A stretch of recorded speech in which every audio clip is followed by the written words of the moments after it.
آج ہم پاکستانی کرکٹ کے دو بالکل مختلف چہروں پر بات کریں گے۔ ایک طرف تو بورڈ روم کے مسائل ہیں، مالی معاملات جو پی ایس ایل کے مستقبل کو داؤ پر لگا رہے ہیں، جی اور دوسری طرف میدان میں ہمارا نیا ٹیلنٹ ہے جو ملک کا نام روشن کر رہا ہے۔ بالکل، اور یہ ایک زبردست نقطہ ہے کیونکہ ایک طرف سسٹم میں کھنچا تانی چل رہی ہے اور دوسری طرف اسی سسٹم سے نکلنے والے کھلاڑی کمال کی کارکردگی دکھا رہے ہیں۔ صحیح۔ تو آئیے دیکھتے ہیں کہ ان کہانیوں کے پیچھے اصل میں ہو کیا رہا ہے۔ تو شروعات پی ایس ایل سے کرتے ہیں۔ یہ تو بڑی عجیب سی صورتحال ہے، نئی ٹیمیں آ رہی ہیں ہاں لیکن ایک پرانی اور اتنی مضبوط ٹیم جانے کی بات کر رہی ہے۔ یہ چل کیا رہا ہے آخر؟ دیکھیں، اچھی خبر تو یہ ہے کہ لیگ میں 2 نئی ٹیموں کا اضافہ ہو رہا ہے، اچھا، جس سے لیگ کا دائرہ کار بڑھے گا۔ پی سی بی نے 6 شہروں کی فہرست دی ہے: فیصل آباد، راولپنڈی، حیدرآباد۔ تو شہر فائنل نہیں ہوئے ابھی تک؟ نہیں، بالکل نہیں۔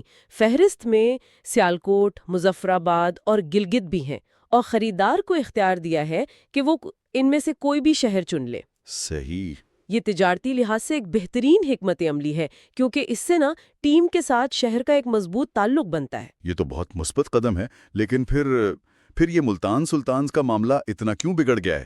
علی ترین تو کھلے عام الزام لگا رہے ہیں کہ پی سی بی انہیں نظر انداز کر رہا ہے۔ یہاں اصل کہانی مالی معاملات کی ہے۔ اچھا؟ بنیادی مسئلہ یہ ہے کہ ملتان سلطانز کی جو سالانہ فیس ہے وہ باقی ٹیموں کے مقابلے میں بہت زیادہ ہے۔ رپورٹس تو یہ کہتی ہیں کہ 4 دوسری ٹیموں کی مجموعی فیس ملا کر بھی وہ ملتان کی فیس سے کم بنتی ہے؟ ہی بالکل۔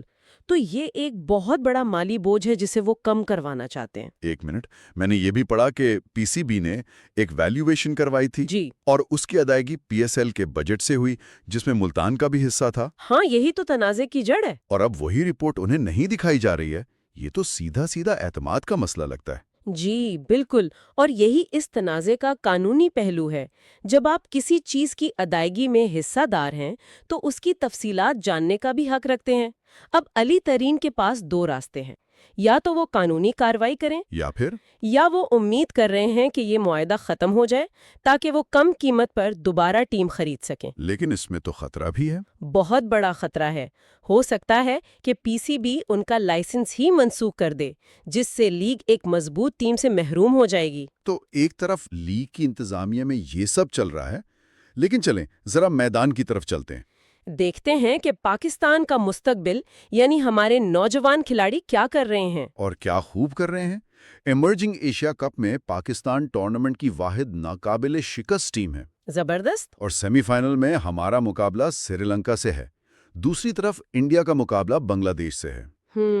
موجودہ فارم کو دیکھتے ہوئے قوی امکان ہے کہ فائنل میں ہمیں ایک بار پھر پاکستان اور انڈیا کا ٹاکرا دیکھنے کو ملے گا۔ اچھا، یعنی سینئر ٹیموں کے فائنل کا بدلہ لینے کا ایک موقع۔ بالکل، ایک بہترین موقع ہو سکتا ہے۔ اور اس ٹورنامنٹ میں ایک نام بار بار سامنے آ رہا ہے، اماد صداقت۔ جی 212 رنز اور سٹرائک ریٹ 182 کا۔ یہ تو غیر معمولی اعداد و شمار ہیں۔ آپ جانتے ہیں یہ صرف اعداد و شمار کی بات نہیں ہے۔ صحیح۔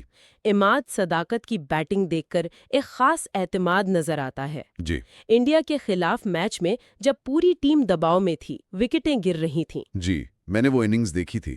اس نوجوان نے آ کر جس طرح جارحانہ انداز میں کھیلا، اس نے نہ صرف رنز بنائے بلکہ پوری ٹیم کا حوصلہ بھی بڑھایا۔ یہی وہ خوبی ہے جو ایک عام کھلاڑی اور مستقبل کے ستارے میں فرق پیدا کرتی ہے۔ سلیکٹرز کی نظر یقیناً ان پر ہوگی۔ تو خلاصہ یہ ہے کہ پاکستانی کرکٹ اس وقت 2 دنیاؤں میں جی رہی ہے۔ ایک دنیا انتظامی پیچیدگیوں کی ہے، مالی تنازعات، قانونی لڑائیاں جیسا پی ایس ایل میں ہو رہا ہے۔ جی، اور دوسری دنیا میدان کی ہے، جہاں اماد صداقت جیسے نوجوان اپنے ٹیلنٹ سے امید کی نئی شمع روشن کر رہے ہیں۔ بالکل، اور یہ سب دیکھنے کے بعد ایک اہم سوال ذہن میں آتا ہے جسے سامعین سوچ سکتے ہیں۔ وہ کیا؟ کیا کسی کرکٹ لیگ کی کامیابی کا انحصار صرف اس کی مالی قدر اور ٹیموں کی تعداد پر ہوتا ہے، یا اس بات پر کہ وہ اماد صداقت جیسے کتنے نئے ہیرو پیدا کرتی ہے جو بین الاقوامی سطح پر ملک کا نام روشن کر سکے؟